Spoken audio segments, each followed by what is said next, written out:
Bem, pessoal, então iniciando aqui, como vocês podem ter percebido aí, todas as aulas síncronas são gravadas, até por entender que talvez alguém tenha ficado com alguma dúvida ou a conexão ficou instável em algum momento e perdeu uma parte da aula, e aí pode assistir a aula durante outro momento, essa parte da aula que foi perdida.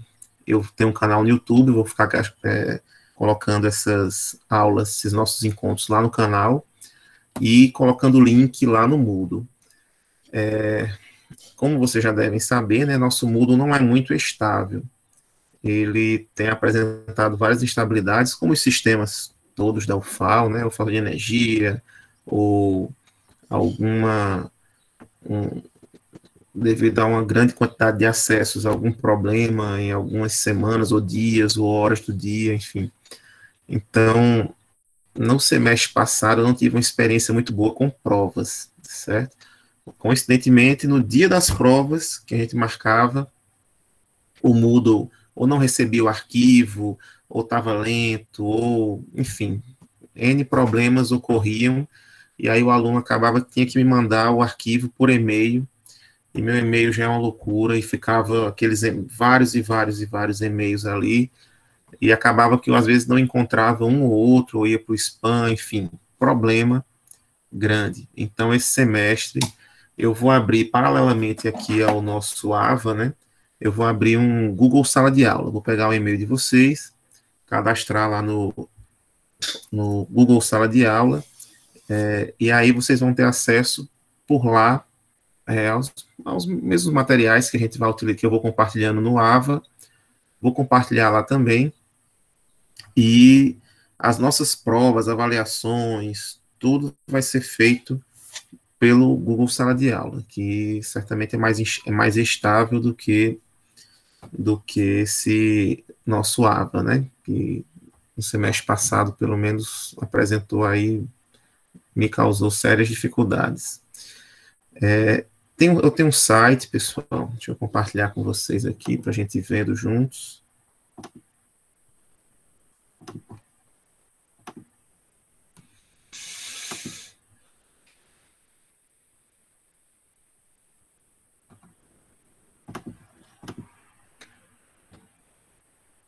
Bem, aqui é a nossa página, acho que vocês estão vendo agora. Aqui é a nossa página da disciplina, e aqui tem um link do site, né, onde tem os materiais, eu vou atualizando esses materiais, vou atualizar alguns, inclusive, com alguns slides. Aqui depois, na segunda unidade, quando a gente for fazer algumas simulações computacionais no MATLAB, enfim. Então, tem aqui os nossos documentos, as nossas apresentações, né, sequencialmente com o decorrer da disciplina. Certo? Então, você pode baixar aqui e ir acompanhando essa apresentação. Deixa eu abrir aqui.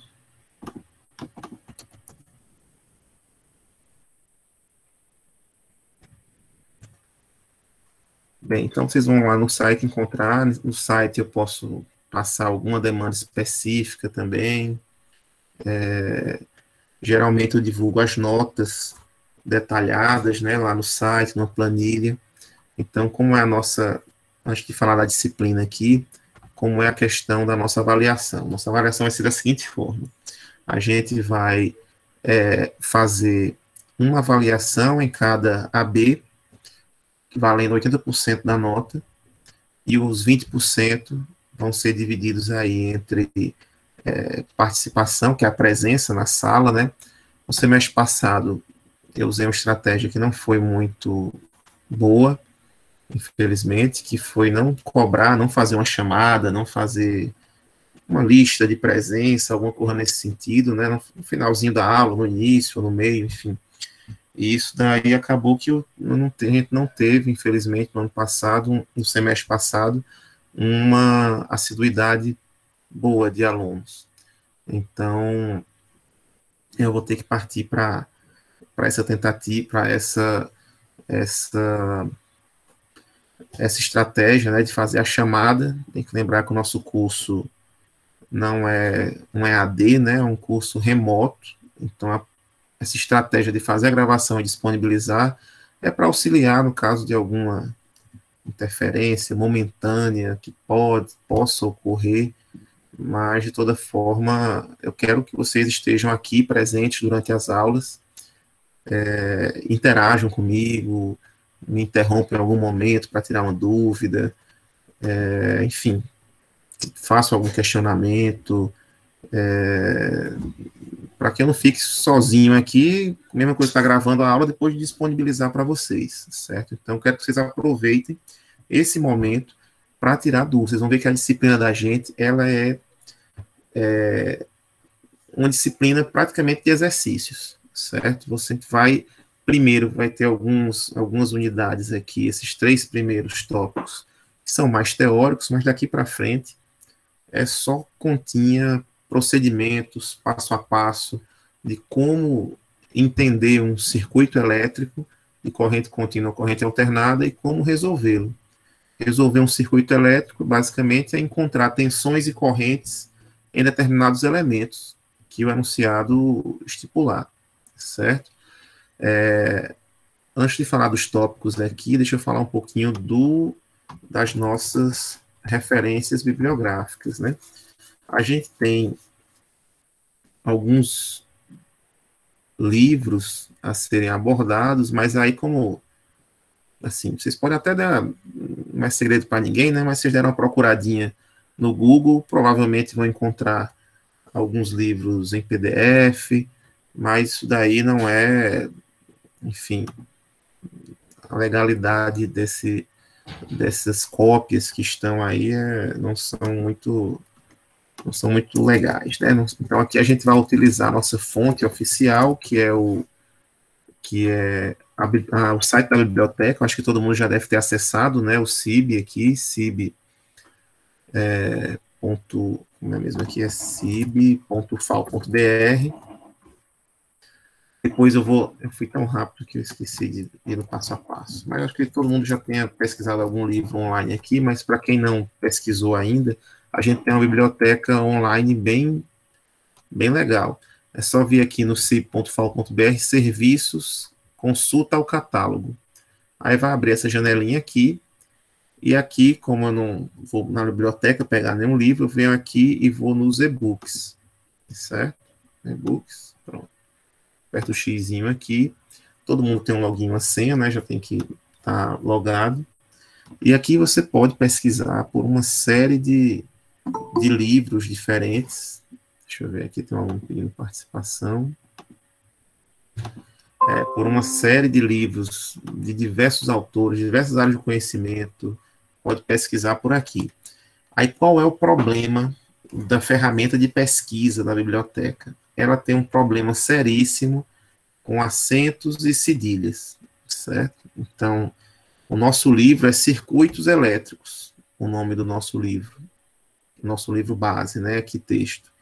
Então, se eu procurar por elétrico, vocês vão ver que não deve aparecer nada, ou até que apareceram alguns aqui, mas não o que eu estou procurando especificamente. Apareceram 5 livros, e nenhum desses 5 aqui é o que eu estou interessado.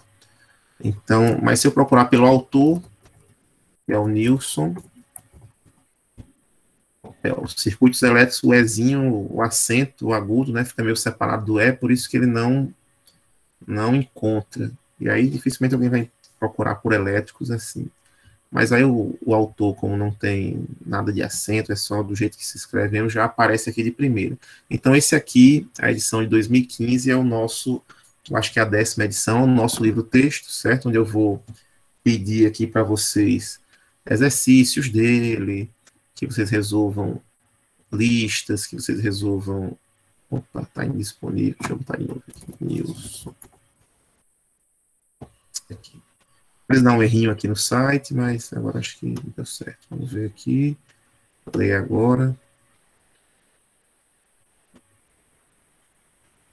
Às vezes o livro está fora. Não, agora deu certo. Pronto. Então, aqui está em funcionamento, certo? Essa 10ª edição.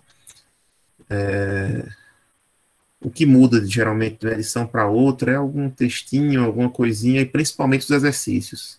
Os exercícios de uma edição para outra mudam. Então, quando eu passar a lista de exercícios para vocês, que vão fazer parte daqueles 20% da nota, né? Junto com a participação, eu quero que vocês façam dessa edição aqui, que é a 10ª edição do livro, certo? Que está disponível aqui no site da biblioteca. E aqui tem os capítulos, né? Capítulo 1, 2, aliás, o 2, eu acho que está errada a numeração aqui, desde o semestre passado que eu tinha observado.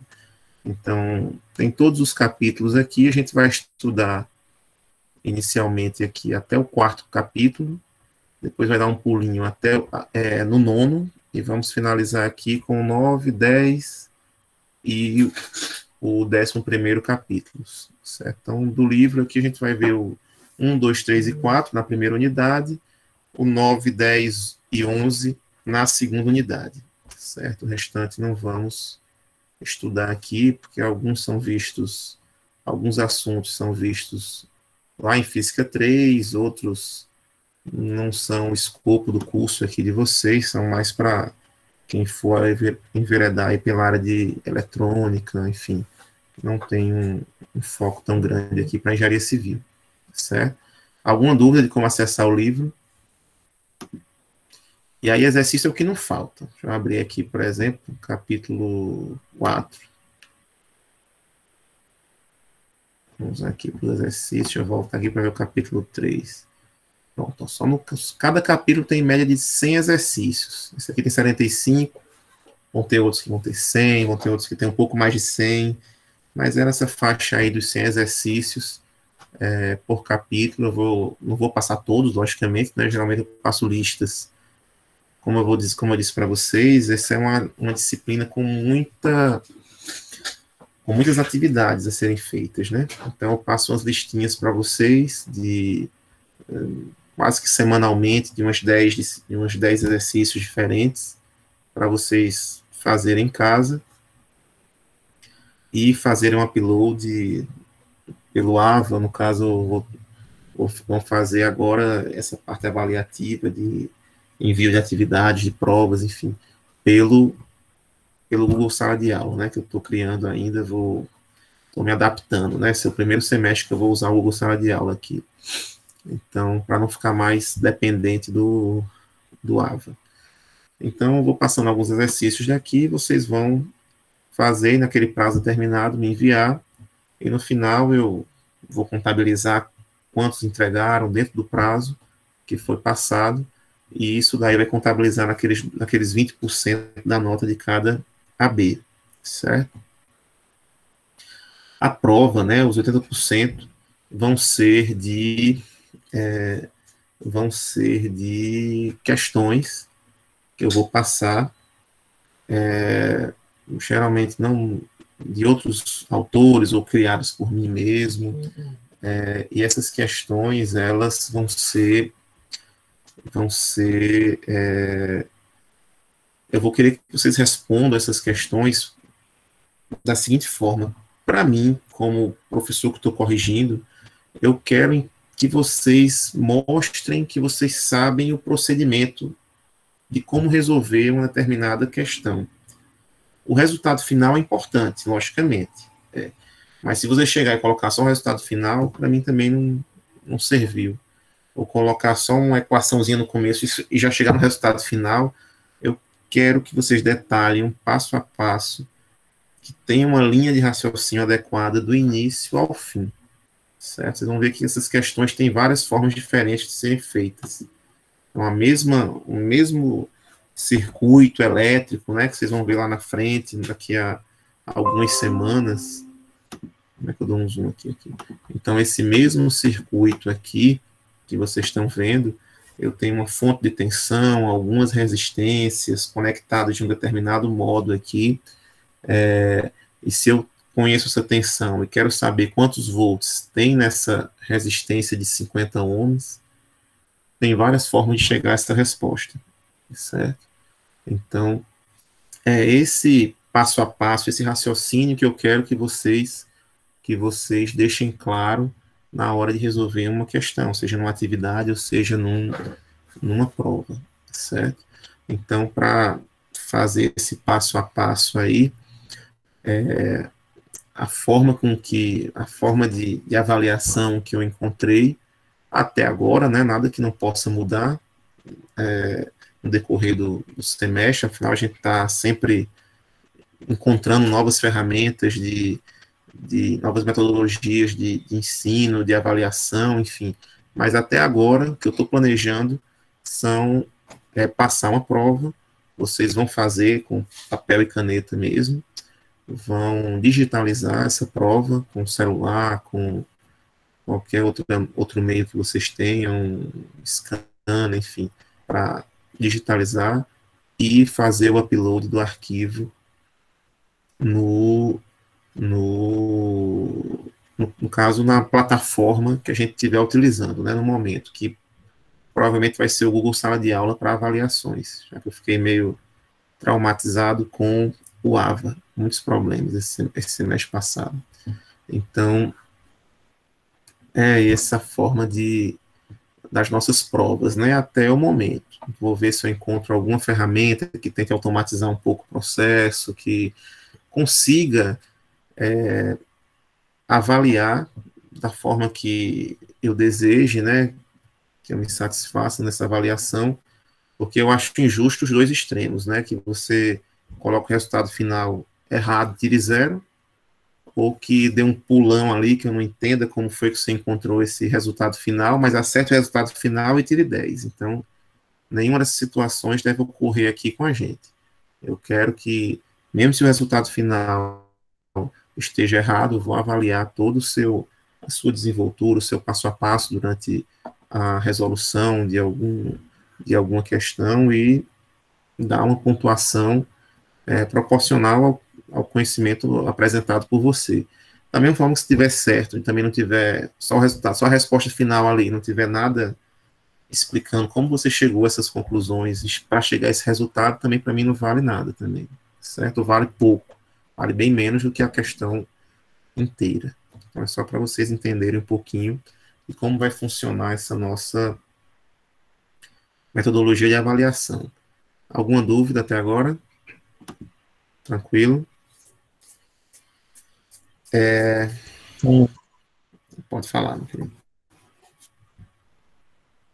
sem dúvida. Ok. Bem, então vou falar aqui um pouquinho para vocês da nossa ementa, né, no nosso plano de ensino, do que está lá no projeto pedagógico do curso, o que a gente tem que seguir, certo? No projeto tem esses 7 pontos, lá na disciplina de eletrotécnica aplicada para civil e eletricidade para. Deixa eu ver se é isso mesmo aqui, que às vezes eu esqueço, que tem nomes diferentes, mas eu acho que é isso mesmo. É eletrotécnica aplicada e. É isso mesmo, eletrotécnica aplicada para civil e eletricidade para petróleo. Então, são essas duas turmas que estão unidas aqui, né? Mas a essência, o projeto do curso é o mesmo, tudo é igual, né? Só que a gente tem que lembrar aqui que o pessoal de civil ainda vai ter uma próxima disciplina, que é a disciplina de teoria das instalações elétricas, né? Já o de petróleo, meio que a parte de eletricidade não é mais aprofundada em próximas disciplinas, né?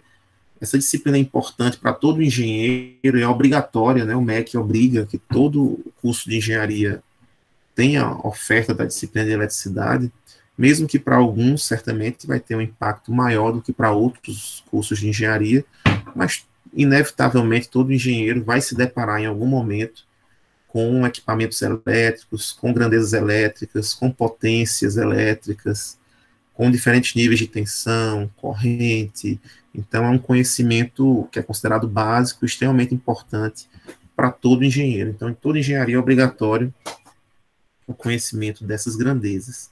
Até que isso daí vai, de certa forma, impactar no trabalho do engenheiro de petróleo, certamente, vai estar lá num, num, num local de extração de petróleo, trabalhando com uma série de máquinas diferentes, ou, enfim, onde quer que seja, saber o conceito das potências, tensões, correntes envolvidas ali, mesmo que ele acabe não sendo o profissional que vá projetar ou fazer algum tipo de manutenção mais específico, mas é importante para ele sim, para qualquer engenheiro ter domínio dessas grandezas e dos principais tópicos aqui abordados, né, que eu vou falar aqui no decorrer da aula de hoje. Para o engenheiro civil, é extremamente importante porque vai ser a base para uma próxima disciplina, que são os projetos das instalações elétricas prediais. Então, na disciplina que eletrotécnica aplicada é pré-requisito, né, que é a teoria das instalações elétricas, essa disciplina, ela prevê ali o projeto elétrico, né, o engenheiro civil, ele tem uma atribuição mais limitada em termos de projeto elétrico, mas o que for predial ali, de baixa tensão, ele vai poder projetar sem maiores problemas.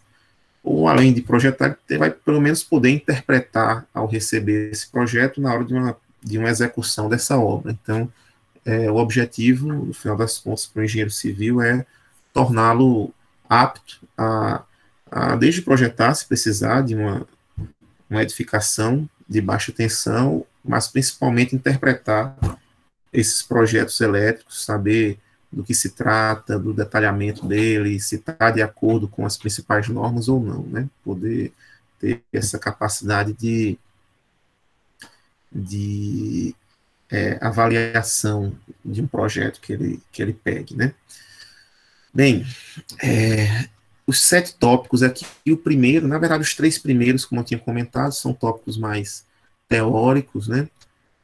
O primeiro fala da eletricidade no Brasil. Então,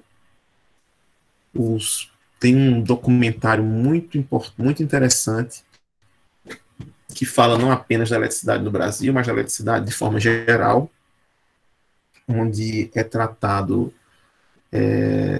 um período que foi conhecido como Guerra das Correntes. Guerra das Correntes. Então, já tiveram documentário, até filme, com Guerra das Correntes. Não sei se alguém aqui já assistiu, alguém está lembrado aqui de ter assistido um filme, um documentário com o nome Guerra das Correntes. Então, Já assisti. Já assistiu? Pronto. Aí, ó. Então, ali, ele é baseado num livro, né, baseado na história também, que conta a história do começo, né, da implantação da eletricidade no mundo, né? Começou ali nos Estados Unidos, quando o Thomas Edison, ele criou o primeiro equipamento elétrico, a primeira lâmpada elétrica comercialmente viável, né?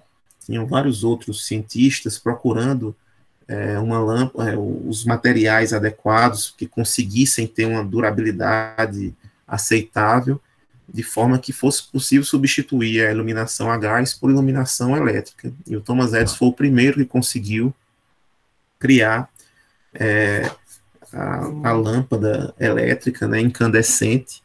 Então, ele fez essa criação e começou a popularizar o uso, a substituição do gás pela eletricidade, até que chegou o um momento que foi crescendo, e aí decidiu-se, na época, tinha-se ali apenas cada bairro, praticamente, ou cada pequena localidade tinha que ter o seu gerador próprio, devido às limitações do sistema que era utilizado, que era o sistema de corrente contínua, CC.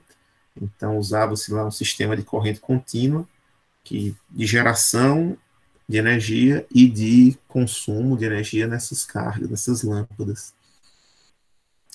E aí mas aí veio um outro grande cientista, um outro grande nome da eletricidade, né? Thomas Edison é muito famoso também, mas o outro grande nome foi o Nikola Tesla, né? Tesla é até o nome da empresa lá do Elon Musk, né? Dos carros elétricos. E o Nikola Tesla também é um outro grande nome da eletricidade, e ele defendia, criou até alguns equipamentos, os motores elétricos que funcionam a corrente alternada. E aí dois grupos empresariais começaram a brigar pela padronização da geração e transmissão de energia elétrica nos Estados Unidos, um grupo defendendo corrente contínua, que era o grupo do Thomas Edison, e outro corrente alternada, que era o grupo liderado aí pelo Nikola Tesla, né? E aí muitas vantagens e desvantagens eram apresentadas de cada lado, até que essa briga acabou, né, e um dos lados ganhou. Então não vou dar nenhum spoiler aqui do filme, da série, eu vou falar um pouquinho para depois para vocês, mas um dos dois lados ganhou essa briga, e a padronização é o que a gente tem até hoje nas redes elétricas, primordialmente, né?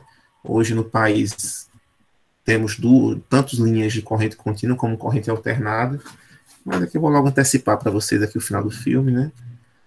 Na verdade, eu nem me lembro se ele chega nesse ponto de detalhar, ele detalhou mais vantagens, desvantagens e tal, mas no final das contas, o que foi usado por muitos anos, exclusivamente, foram circuitos de corrente alternada, né? O Tesla ganhou essa briga, no caso. Eu vou mostrar o porquê para vocês, mas só depois, nos últimos 40, 50 anos, 50 anos, mas na década ali de 70, um pouquinho antes de 60, que as primeiras linhas de transmissão, tudo começou aos pouquinhos ainda com corrente contínua, mas ainda com muita dificuldade. E hoje no Brasil a gente tem algumas linhas de corrente contínua, mas bem recentes, né? Não tem nem alguns anos que a gente está utilizando mesmo essa corrente contínua, já que é necessário aí um maquinário mais tecnológico do que o padrão utilizado em correntes alternadas. E no Brasil, né, enquanto estava tendo essa briga lá nos Estados Unidos, para essa padronização, o Brasil estava numa época efervescente aqui na economia, e rapidamente já trouxe também a luz elétrica para cá, as primeiras cidades já foram iluminadas pela luz elétrica, e o estado de Alagoas tem uma importância considerável nesse desenvolvimento, com o Delmiro Gouveia, né? Delmiro Gouveia, todo mundo já ouviu falar, inclusive é o nome da cidade, que era Cidade da Pedra, antes de receber o nome em homenagem ao ilustre visionário que por ali habitou, né? Que é o Delmiro Gouveia. Então, Delmiro Gouveia, ele veio para o interior de Alagoas para empreender.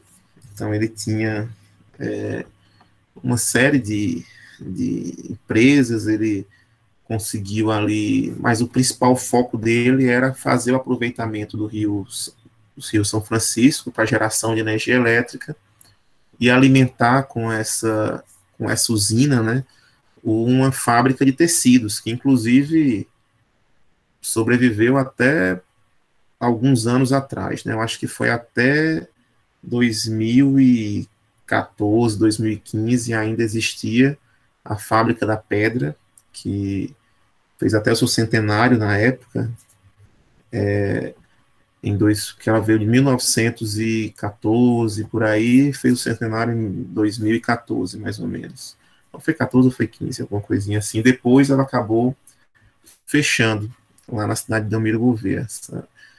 Mas ele foi o primeiro a perceber e a aproveitar o potencial hidrelétrico do Rio São Francisco. E aí ele criou uma usina de pequeno porte, né, para os portos de hoje, que é a usina de Angiquinho. E até hoje é um ponto histórico, turístico, enfim, todo mundo, não sei se alguém já visitou aqui Paulo Afonso, fica bem pertinho de Delmiro Gouveia, ali acho que uns 40 quilômetros, e Lá em Paulo Afonso é possível visitar algumas. Geralmente nessa disciplina eu gosto muito de levar as turmas para visitar, né? Paulo Afonso, infelizmente agora, logicamente, não vai ser possível, mas quando a gente começar a retornar e tivermos todos seguros, né, dessa pandemia, certamente vocês serão convidados, aqueles que quiserem, poderão ir para uma visita técnica lá em Paulo Afonso. É uma obra da engenharia como um todo, né? Usina de hidrelétrica vai ser uma obra que só interessa a engenheiros eletricistas, não, interessa ao engenheiro civil, a um engenheiro químico, para ver a questão do tratamento da água, dos impactos, o engenheiro ambiental, para os impactos ambientais, para, enfim, o engenheiro de petróleo também, enfim, para todas as áreas de engenharia, um ambiente bem, uma obra de grande porte, certo? Envolveu aí dezenas de milhares de trabalhadores, então foi, foi uma grande obra e é sempre interessante visitar. A gente vai lá para a Chesf, tem um técnico um guia que nos acompanha, e ele vai explicando tudo o que ocorreu. Geralmente é uma visita de 2 dias, a gente vai num dia e volta no outro, e é bem interessante essa visita. Certamente, quando voltarmos às nossas atividades, vocês serão convidados aí para participar, aqueles que desejarem. Bem, aí depois passando da eletricidade no Brasil, falando desses aspectos históricos locais, a gente vai vir para a matriz energética brasileira, pessoal. Então, a gente tem uma matriz energética que ela... Aí a gente tem alguns conceitos envolvidos, né? Às vezes, quando o pessoal ouve matriz energética, só lembra de uma fonte, de uma forma de energia, que é a energia elétrica. Eu vou pergunto para vocês aqui, qual é a principal fonte de energia da matriz energética brasileira, na opinião de vocês? O que vocês acham? Liguem ao microfone. Quem acha qual é a maior fonte energética da matriz energética brasileira atualmente?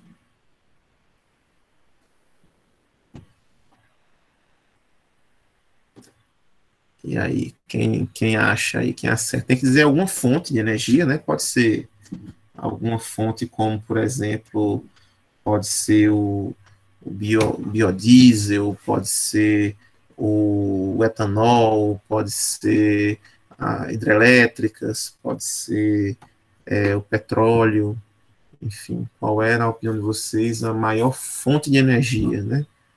Qual é a fonte que o país mais utiliza, daquelas que formam a sua matriz, né? A matriz são todas essas fontes energéticas, né? Por isso que eu digo sempre, não confundir matriz energética com matriz elétrica, são duas coisas.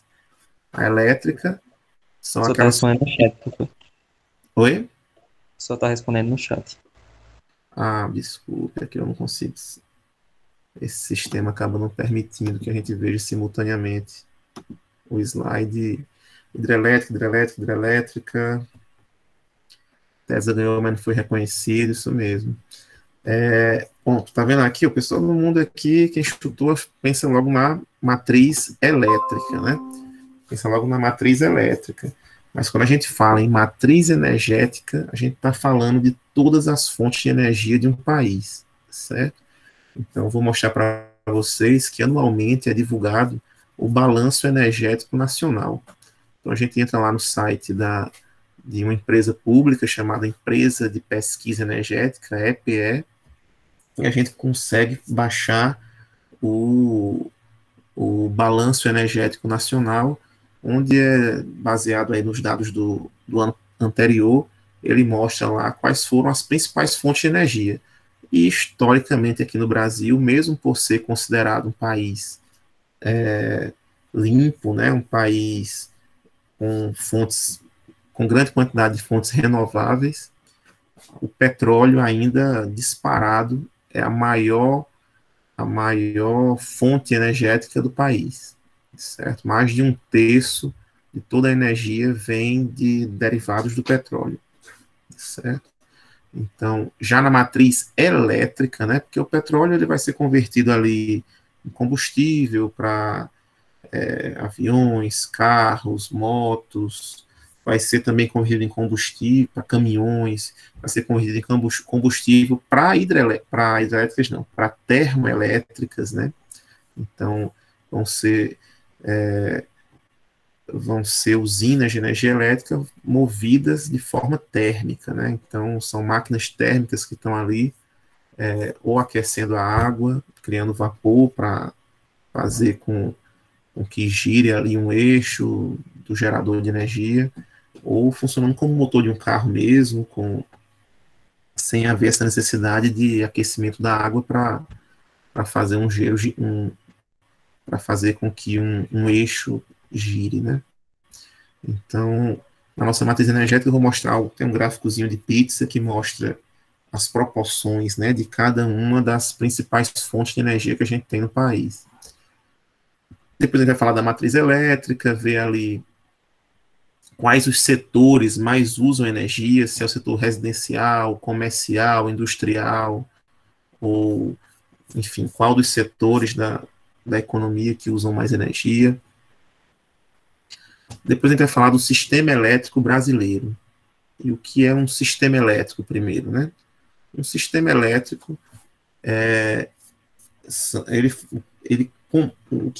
quais são os componentes que fazem parte do sistema elétrico? São todos os equipamentos que vão desde a geração, né, até a disponibilização dessa energia para o consumidor final.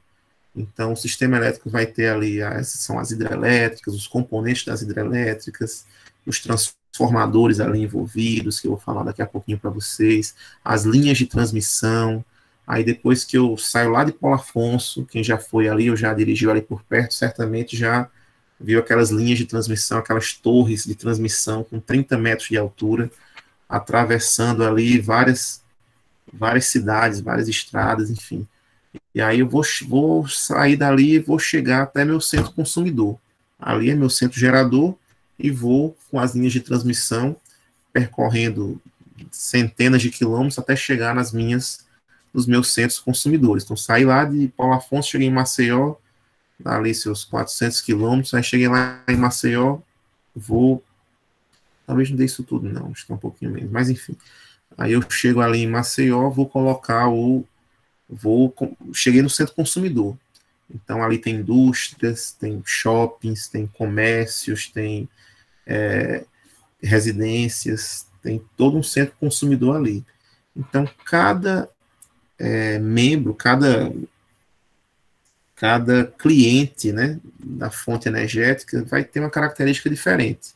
Eu, que sou um cliente residencial, eu não quero receber essa energia naquele postezão de 30 metros na frente da minha casa e ter que ter uma subestação elétrica com um transformador para reduzir essa tensão para poder ligar meu carregador de celular, né? Então, para clientes residenciais, a distribuidora faz essa redução, que no caso é equatorial, faz essa redução da tensão gradativamente até chegar nos 220, que é a tensão que você utiliza em casa, e pode passar no poste, né, um fiozinho pertinho do outro, não precisa de ter uma distância tão grande do solo e distâncias entre fios tão grandes quanto aquelas que estão nas torres de transmissão quando saem lá de Paulo Afonso, né? Então, essa tensão é reduzida gradativamente com a ajuda dos transformadores.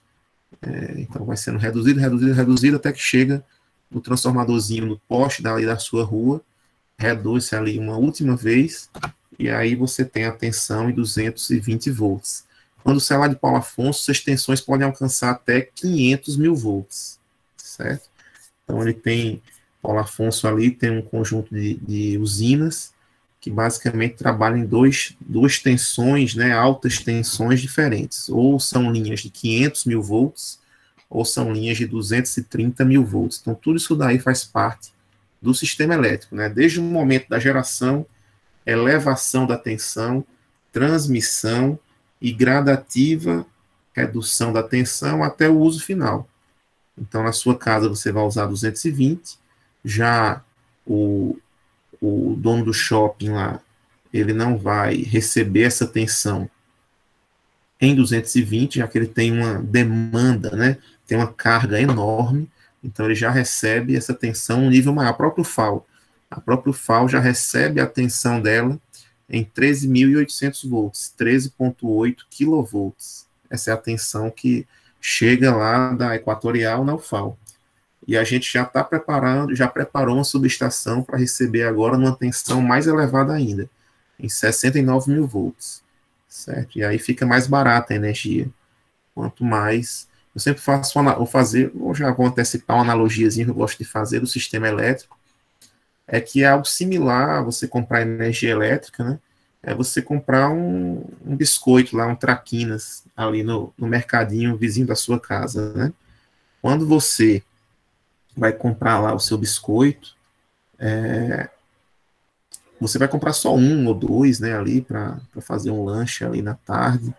Então você vai lá e paga R$ 2 no seu biscoitinho ali traquinas no mercadinho da sua casa e vai guardar esse biscoito lá no armário da sua cozinha, né? Deixa eu aceitar aqui. Já o dono do mercadinho, ele não vai procurar outro mercadinho, né? Ele já compra numa distribuidora, já compra ali no açaí, já compra no mercado já atacadista, né? Então ele já vai lá no atacadão, no açaí, em algum outro mercado atacadista e já compra uma caixinha, né? Já compra uma caixa que vem ali 20 biscoitos, já bota ali no carrinho dele lá e já tem um depósito específico no mercadinho dele para armazenar essas caixinhas. Então ele já compra a unidade do biscoito por R$ 1 já.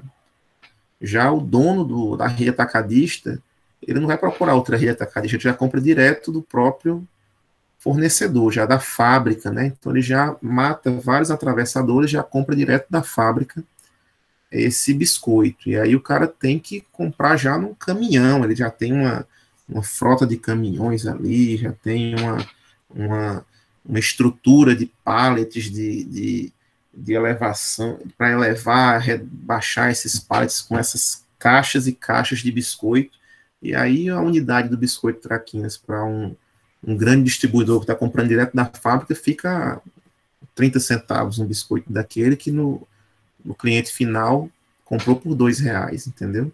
Então é algo parecido para energia elétrica. A gente que é cliente final, a gente paga o quilowatt-hora de energia. Maceió, a última vez que eu vi, estava na faixa dos 93 centavos, por aí, mais ou menos. Então, a gente vai pagar uns 93 centavos no nosso quilowatt-hora. Já clientes de maior porte vão consumir bem mais, mas também, proporcionalmente, eles vão pagar um valor mais baixo desse quilowatt-hora, certo? Então, toda essa questão de tarifação, tudo isso daí, com mais detalhe, é visto numa disciplina eletiva que eu oferto, se mexe sim, se mexe não, que é a disciplina de eficiência energética, né? Já fazendo a propaganda dela aqui, para próximo semestre, quem quiser pagar, a disciplina já pode.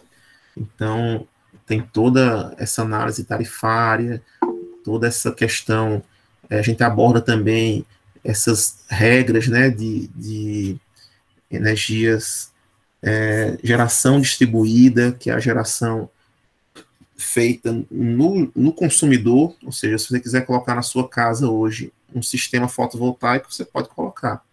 Então, você vai lá, coloca uma usina de geração de energia a partir da luz do sol e na sua própria casa. E aí você fica compensando a energia que você consome à noite, né, que não tem sol, com a que você consegue gerar esse excedente durante o dia. Então, isso é bem interessante. Além de vários outros tópicos a gente fala, né, por exemplo, você está trabalhando numa empresa, você pega a conta de energia da empresa, já sabe que algumas penalidades estão sendo cobradas, ou poderia se enquadrar numa estrutura tarifária que a conta de energia ficasse menor. Então, a disciplina de eficiência energética, além de prever mecanismos para redução dos custos, né, redução do consumo, também prevê toda essa questão tarifária, essa questão de geração fotovoltaica, projeto de dimensionamento. Então, a gente aborda isso daí na disciplina de eficiência energética. Próximo semestre, estão convidados. Eu vi alguns comentários aqui no chat. Foi. Não, aqui. E depois, né, isso aqui a gente vai ver nas primeiras semanas, aí depois a gente vai entrar aqui na parte dos circuitos, né?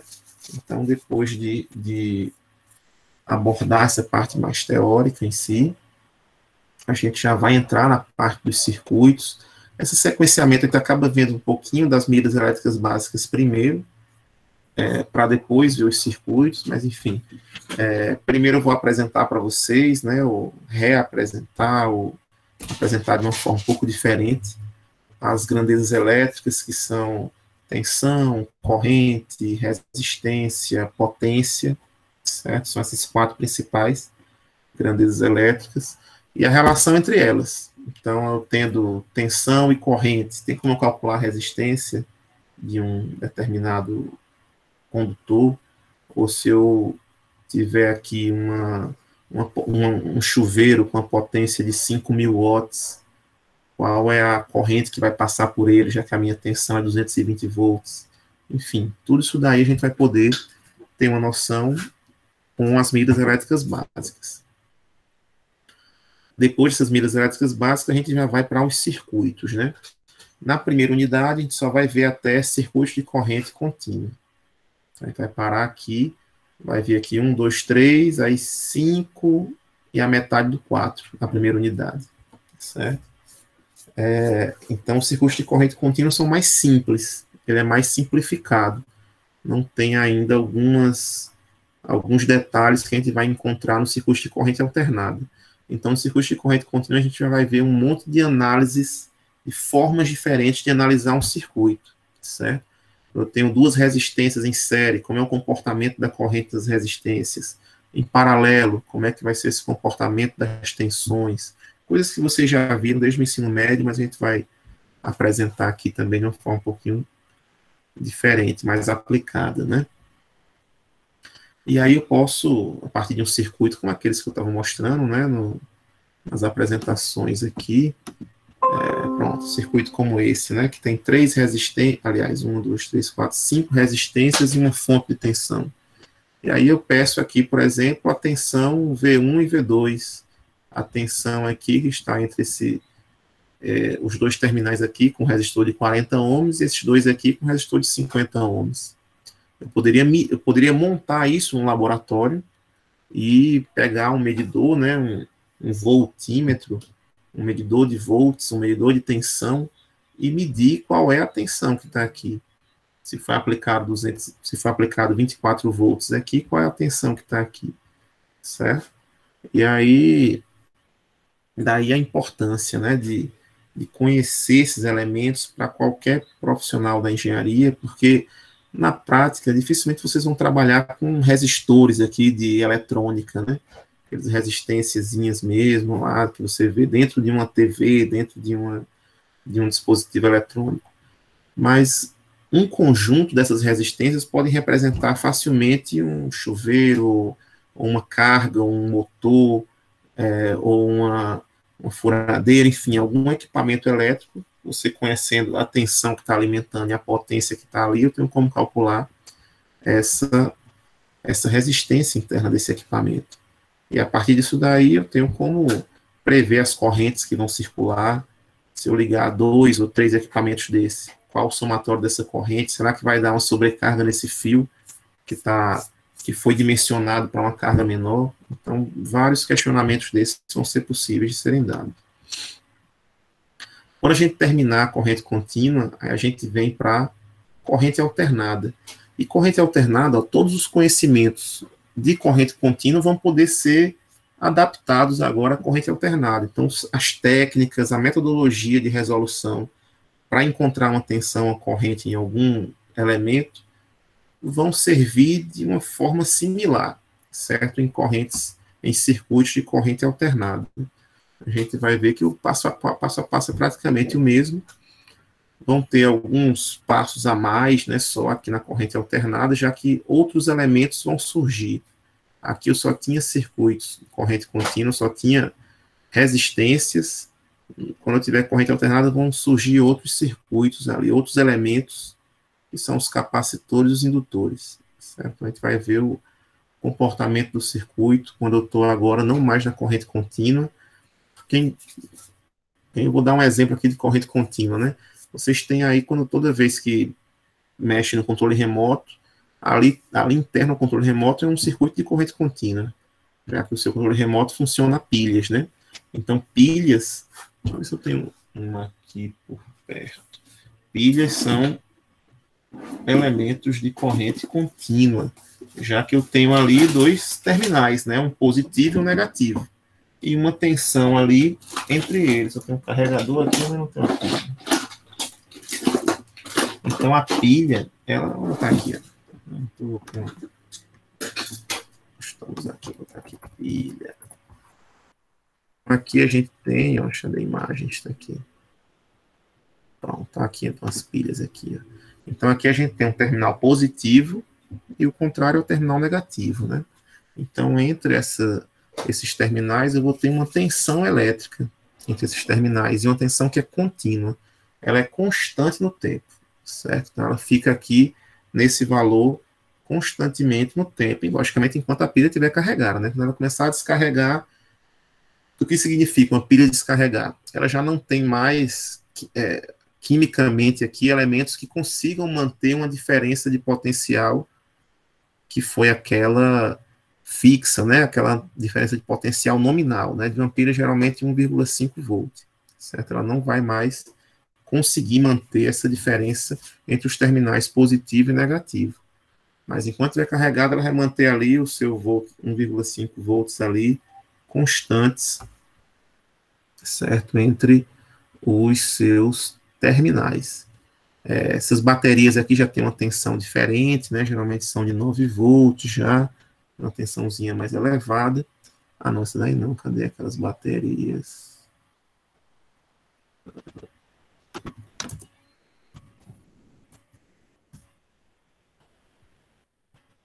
Aqui, 9 volts já, essas mais gordinhas aqui, que tem uma conexão diferente, então elas já são mais fortes do que uma pilha normal, né?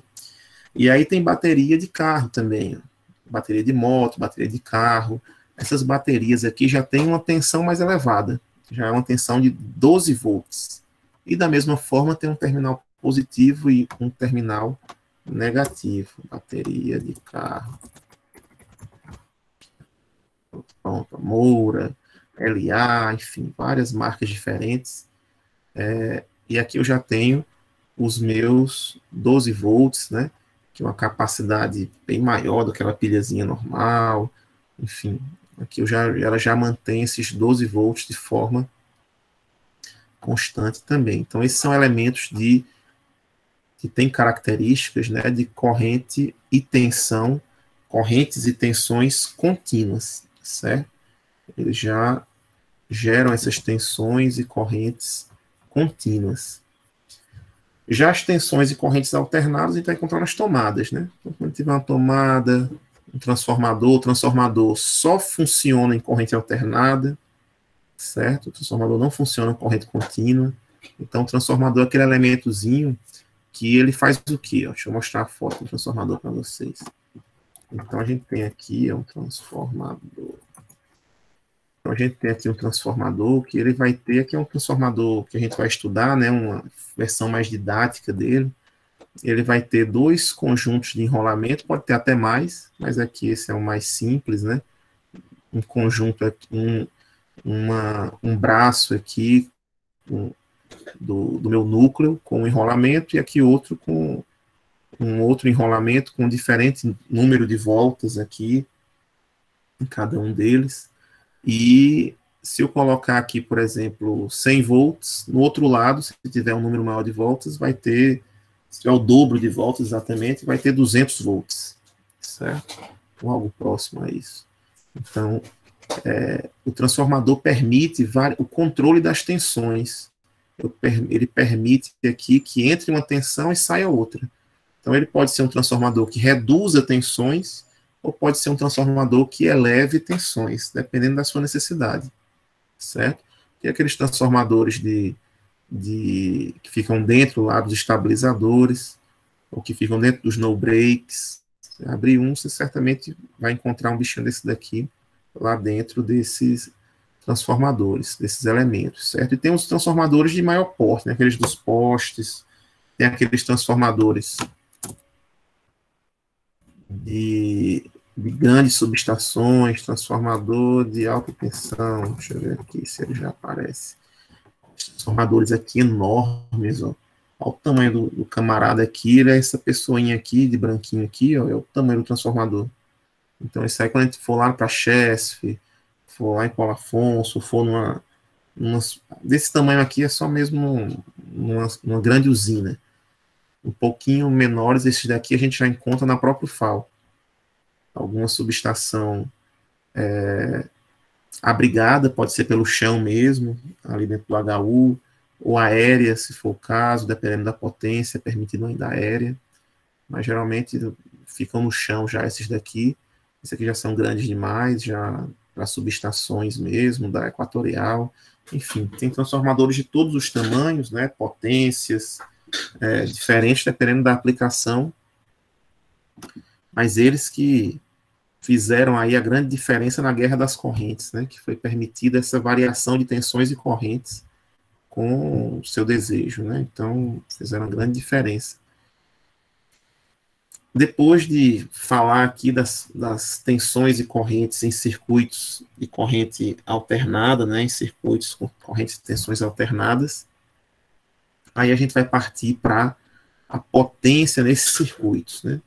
Então, aqui aquelas grandezas de watts, né, quantos watts tem um determinado equipamento. Então, aqui que a gente já vai, o motor elétrico, mais ou menos eficiente, também já é uma introdução àquela disciplinazinha que eu falei para vocês de eficiência energética, né? Então, a gente tem como avaliar cargas diferentes que tenham, às vezes eu tenho a mesma potência nominal de equipamentos, dois motores, por dois fabricantes diferentes, só que a potência final deles, né, ali que vai fazer girar o eixo do motor é a mesma, mas só que um é mais eficiente do que o outro, ou seja, um consome uma potência elétrica menor do que o outro e ambos conseguem gerar ali o mesmo movimento do eixo, né? Então, esse conhecimento, essas grandezas de potência são importantes em circuitos de corrente alternada. E aí, não sei se vocês perceberam aqui nesses transformadores que eu mostrei para vocês, todos eles, com exceção desse daqui, mas todos os outros têm, ó, 1, 2, 3, 3 terminais. 1, 2, 3. Deixa eu dar um toque aqui, ó. 1, 2, 3 terminais de um lado, 1, 2, 3 do outro. Tudo é trifásico, ó, três núcleos aqui, 3 enrolamentos aqui, né? Todos esses elementos, na sua grande maioria, são trifásicos aqui, ó, aqui 3 de um lado, 3 do outro. Então, tudo é trifásico, não é porque a pessoa gostou do número 3 ou algo do tipo, ou transformadorzinho com 3 terminais. A gente vai ter sempre circuitos trifásicos, mesmo tendo equipamentos que recebam só uma dessas 3 fases, certo? Então, quando eu tenho uma tomada, eu tenho ali 3 condutores chegando naquela tomada, né, naqueles 3 buraquinhos. Uma é uma fase, na outra extremidade eu tenho um condutor neutro, certo? A fase é aquele positivo, neutro negativo, e o do meio é o condutor de terra, de proteção. Mas, de toda forma, só tenho uma fase nas minhas tomadas. Mesmo que cheguem 3 na minha casa, eu vou pegar a primeira fase e vou dividir. O pessoal de instalações elétricas vai ver isso na próxima unidade, no próximo semestre. Eu vou pegar a fase 1 e vou colocar para uma parte das cargas da minha casa, ou seja, eu vou deixar para o quarto, para a sala e para o banheiro. A fase 2 vai ser outro quarto, a cozinha e a sala de TV, e a fase 3 para os ar-condicionados da casa, enfim. A gente vai fazer um equilíbrio entre essas 3 fases. Então, acaba que os circuitos são trifásicos. Nossos motores, equipamentos, transformadores do sistema elétrico de potência sendo trifásico, eles permitem aí uma maior eficiência no seu funcionamento. Então, na maioria aqui dos casos, a gente vai encontrar equipamentos trifásicos, certo? E aí a gente vai ver como calcular as potências nesses circuitos trifásicos. Então, não é algo muito complicado, só que tem que observar alguns detalhes de tensões e correntes para não se confundir no cálculo dessas potências. E, por fim, a gente vai falar sobre os transformadores, certo? Elementos importantíssimos, os transformadores, né, eles que mudaram ali a forma de se usar energia, de se gerar, entre aspas, né, converter uma forma de energia em outra, na forma elétrica, né, e conseguir transmitir essa...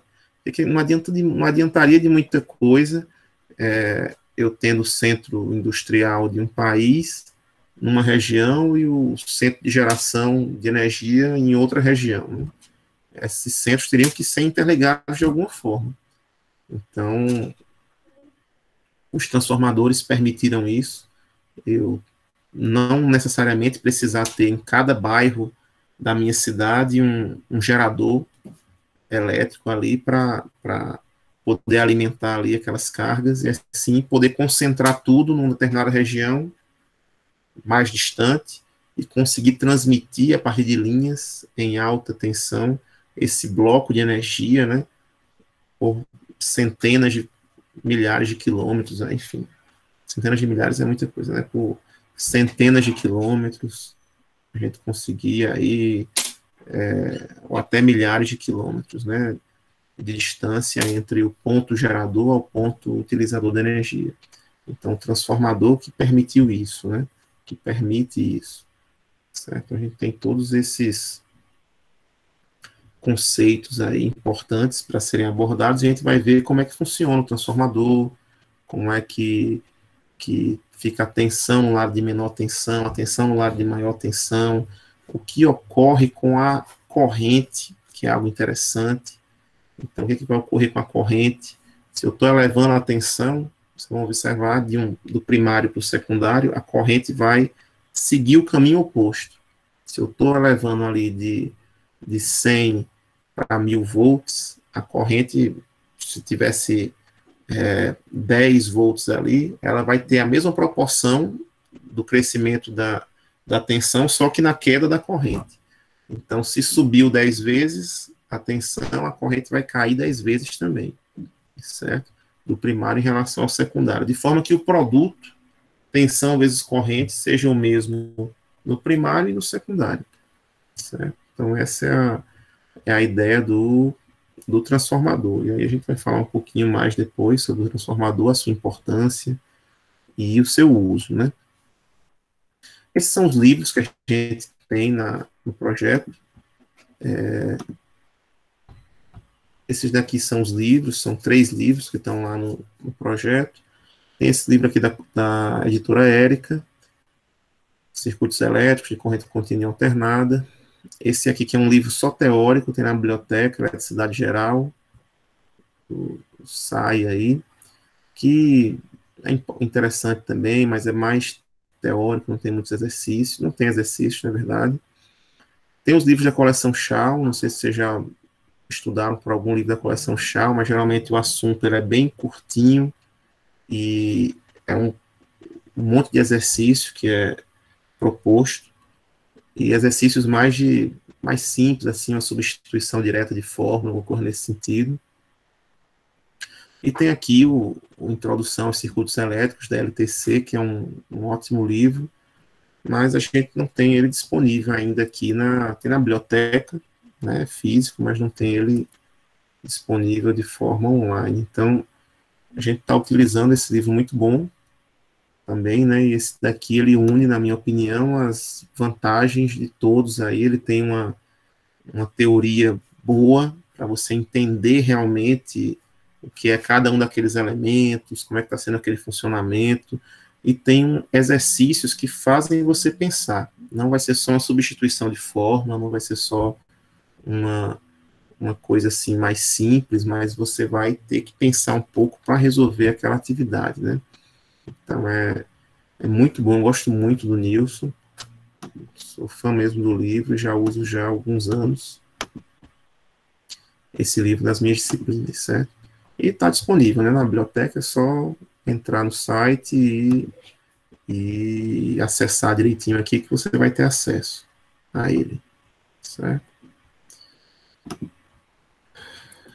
Bem, pessoal, então por hoje era mais essa apresentação. Hoje, especificamente hoje, não vamos ter chamada, né? Mas só para avisar que a partir da próxima terça a gente já vai ter essa chamada da presença, então estejam presentes, façam esforço. Se não der, por algum motivo, me justifique com antecedência, eu dou uma analisada na justificativa. Todo mundo tem algum probleminha, mas eu faço questão da presença de todos vocês nos momentos síncronos, certo? E nos assíncronos, quando a gente já tiver um ritmozinho já de aula bom, aí eu posso deixar uma aulinha gravada ou outra, para vocês assistirem, fazerem um exercício, enfim, assim que for possível também eu aviso, mas por enquanto a gente vai tentar manter esses encontros de forma síncrona nas primeiras semanas, certo? Como eu estou na coordenação atualmente, acaba que eu, às vezes tenho que participar de muitas reuniões, e algumas delas são meio que de última hora, assim, não tem como eu avisar com uma antecedência maior, né? Então, pode ser que a gente tenha que precise faltar em algum momento, mas eu sempre tento avisar com o máximo de antecedência possível para vocês, certo? Se tiver algum imprevisto, eu vou mandar um aviso no Moodle ou pela lista de e-mail, enfim, vou tentar me comunicar para que vocês tenham essa ideia anteriormente. Certo, pessoal? Bem, vou fazer o download aqui dessa gravação, colocar lá no canal do YouTube. Deixe seu like, siga meu canal, compartilhe com os amigos. E vou deixando lá, tentar deixar organizadinho o título. Geralmente eu boto o título, a data, o nome da disciplina e os pontos que foram abordados ali. E vou deixar lá na nossa semana, né, aqui de 25 a 1º de julho, essa aula, certo? E aí, a partir da terça-feira que vem, no caso, a gente já inicia com a parte histórica, né? Então, vou mostrar para vocês aqui algumas coisas, falar sobre o documentário, até propor para vocês, quem não assistiu ou quem assistiu algum filme, alguma coisa, assistir novamente um específico que tem no YouTube, muito bom, está disponível no YouTube, acho que foi um do canal History, que tem alguns capítulos relativamente curtos, foi uma minissérie, né? Acho que foram aquela minissérie dos industriais, alguma coisa assim. Eu vou pegar novamente lá o link no YouTube, vou disponibilizar para vocês assistirem. Eu sempre gosto muito dessa parte histórica, né? Desses grandes cientistas, pesquisadores. É bem interessante ver as dificuldades que eles passaram para desenvolver tudo. A nossa disciplina ainda não tem monitor, isso é um problema, a gente está tentando selecionar um monitor esse semestre para a gente, para auxiliar nos momentos que eu não posso, ou ter alguns momentos fixos, né, para vocês interagirem com ele, tirar alguma dúvida na hora de fazer um exercício, enfim, vou tentar fazer essa seleção quanto antes para disponibilizar para vocês, certo? Bem, pessoal, alguma dúvida? Tudo tranquilo aqui? Tranquilo, professor. Tranquilo. Bem, é isso, pessoal. Espero que vocês gostem, seja uma experiência interessante. Estou aqui à disposição para ajudá-los e que a gente tenha um bom semestre, certo? Então, até logo, até terça, né? Daqui a pouquinho devo fazer o upload, fazer o negócio no canal e disponibilizar para vocês no YouTube, Ok? Tchau, tchau, uma boa noite. Até terça. Tchau, professor. Boa noite.